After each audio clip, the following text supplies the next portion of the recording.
Ukrainian Crisis Media Center is the group of communications professionals who got together right after Maidan at the beginning of the Crimean occupation and decided to create a platform to amplify Ukraine's voice abroad. Basically, one of our first targets of the founders, of the people who founded the UCMC, was to help all those foreign journalists who were looking for information and were not able to find it, or to find the correct information, translated information, because of course everyone realized that the Russian propaganda machine was very strong, and Ukraine was an easy target back then for it. And the state right after Maidan, before the presidential elections, was not ready to face this threat and to counter this propaganda. So a group of people who were professionals in communication thought that it's their turn to help the country and to use their professional skills to help the country amplify its voice and communicate what's going on in Ukraine and to fight Russian propaganda. That's a story in a nutshell. We consider ourselves really independent for one particular reason. First of all, we don't get funding from the government of Ukraine, and that's very important. For example, it matters a lot for the foreign journalists who are covering the situation in Ukraine and who trust us more when they learn that we do not get funding from the government. So we are not being used as a tool of, so to speak, state propaganda.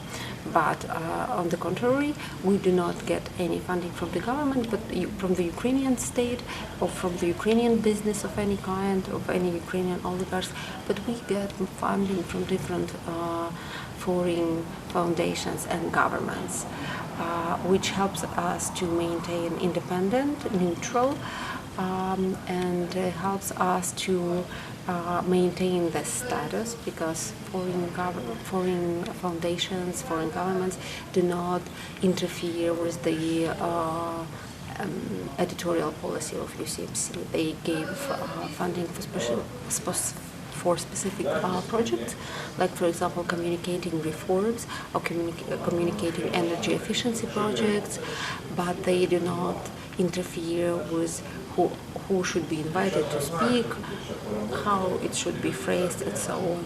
So for that particular reason, we consider ourselves to be quite independent. The situation currently is difficult.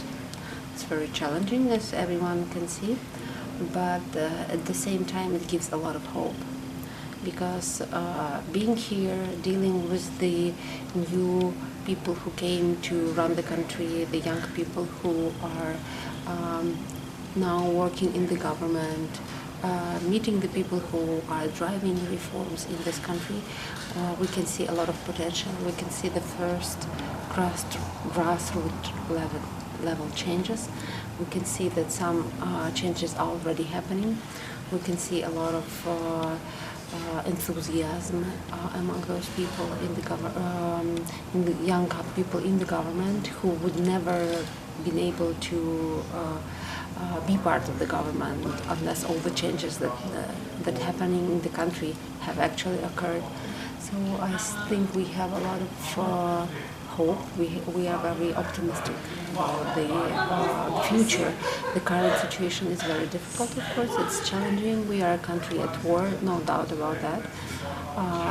One of our aims was to tell the world the truth about what's going on in the country. That it's not the internal conflict. It's not a conflict between different group of Ukrainians. That's a foreign invasion. And we were trying to help to communicate this most efficiently and effectively into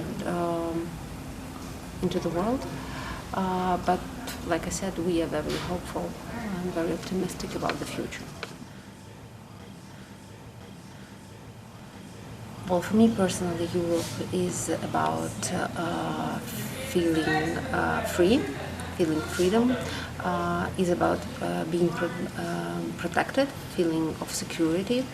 Europe for me is about rule of law. Europe for me is about rule of law for everyone, and about the states that really exist, the state machine that really exists to help you and assist you in the first place, and not to punish and forbid. If to be very short, that's what we like about Europe, and that's what we want to have here.